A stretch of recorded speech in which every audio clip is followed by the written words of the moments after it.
Hello, my kinder friends.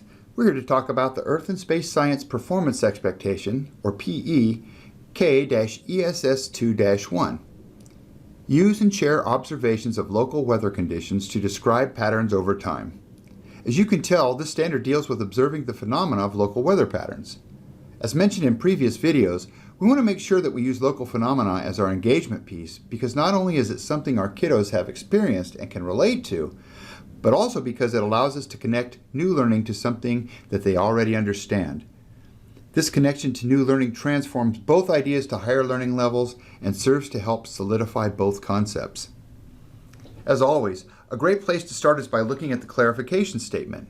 It reads, examples of qualitative observations could include descriptions of the weather, such as sunny, cloudy, rainy, and warm. Examples of quantitative observations could include numbers of sunny, windy, and rainy days in a month. Examples of patterns could include that it is usually cooler in the morning than in the afternoon, and the number of sunny days versus cloudy days in different months. There are a number of ways to accomplish this PE, however. A great way is to combine both the qualitative and quantitative measurements and to make a classroom chart that monitors the daily weather in your area. You can even select a daily weather person to go outside at a select time to observe the weather, report back to the class, and have the class verify the report. That would take care of the qualitative part of the performance expectation. Then the weather person marks the appropriate spot on the chart relative to what the weather is on that day. Over time, the chart becomes a bar graph that allows kids to not only discover the patterns of weather over the course of the year, but will also serve as a tool to help achieve the goals of K-ESS2-1 that deals with weather forecasting. Stay tuned for the K-ESS2 video. Moreover, the chart also serves the purpose of the quantitative goal of this PE. As a bonus, this PE serves as a great opportunity for reading, writing, listening, and speaking about weather, as well as a basis for the science and math practices of patterns. The assessment boundary of this PE reads as follows. Assessment of quantitative observations limited to whole numbers and relative measures such as warmer, cooler. Again, this is a foundational standard that sets the students up for when they learn about weather in the third grade. We really just want them to understand that the weather changes during the day as well as throughout the year. Now let's check the foundation boxes to see about how the three dimensions of the NGSS is applied with this PE. Much like the clarification statement, the disciplinary core idea of the PE, always in orange by the way, tells you the nuts and bolts science that we want students to attempt to understand. It reads, weather is the combination of sunlight, wind, snow, or rain, and temperature in a particular region at a particular time. People measure these conditions to describe and record the weather and to notice patterns over time. So again, charting the weather data throughout the year can serve as a way to let the patterns emerge over time as a visual representation of the data collected.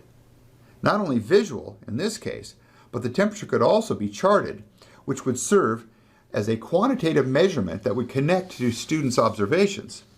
Although they may not understand the actual number value of the temperature, they will see the patterns of the numbers as they relate to colder and warmer days. Again, you are building foundational knowledge that will be used as they matriculate to higher grades. One thing to note, however, is that we want to make sure we take the temperature in the same place on a daily basis. This is good scientific practice and allows the students to make good use of precision.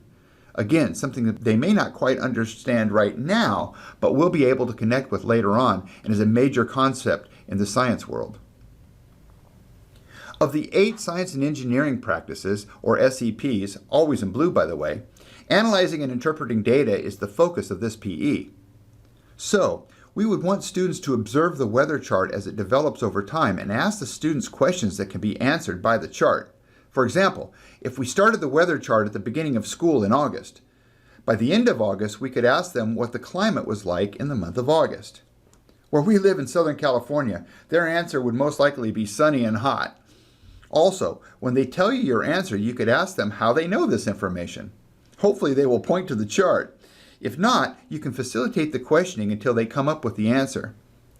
As the year progresses, they will quickly come to realize the importance of data collection and how to use it. Another point to consider here is that, please remember, even though the PE focuses on one science and engineering practice, or SEP, all 8 can be in play at any given moment depending on how you plan to teach the lesson. For example, even though you would be analyzing and interpreting data as stated above, you would also be arguing from evidence by facilitating student questions and answers. Further, by building the chart over a period of a year, you would also be developing and using models because the chart would be a model of the local climate as the year progresses. You could also make a case for using math and conceptual thinking as well. We really haven't tried that hard, and we are using 4 of the 8 SEPs. Again, the SEPs are how scientists do science, sort of like the tools of science. So just like building a house or fixing a car, we want to use all the tools that we need in order to get the job done. The SEPs work the same way. Also, all 8 SEPs are the same practices that students will see from kindergarten through the 12th grade. The more students see and utilize them in the elementary grades, the better they will be prepared to use them in middle and high school. In the green box, we see that the cross-cutting concept we are focusing on in this PE is patterns. But please realize, the cross-cutting concepts are what scientists use as sort of a lens of discovery when attempting to understand natural phenomena. So even though we are focusing on patterns in this PE, we could also have students use the lens of scale, proportion, and quantity as well. As students are observing the local weather, we could ask students if they think the weather in another county, state, and/or country is the same as our local weather. Again, the cross-cutting concepts serve as a lens of perspective in understanding a phenomena. So please feel free to use them as the phenomenal tool they are.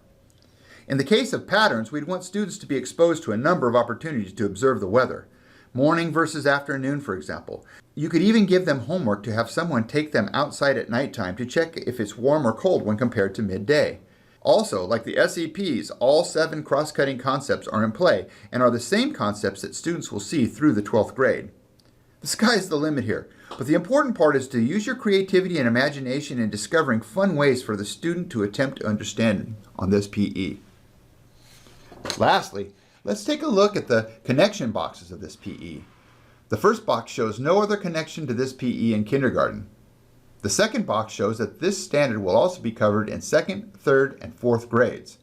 Finally, the last box shows how this PE could be connected to both Common Core State Standards in ELA and mathematics. In all cases, the connected PEs, math, and ELA standards are hot-linked for your convenience. I hope this video helps you better understand the NGSS performance expectation. As always, if you have any questions about this video or other science-related items, please contact one of our science team members for help. Also, please consider subscribing to our YouTube channel in order to better access this and other science education videos. Thank you.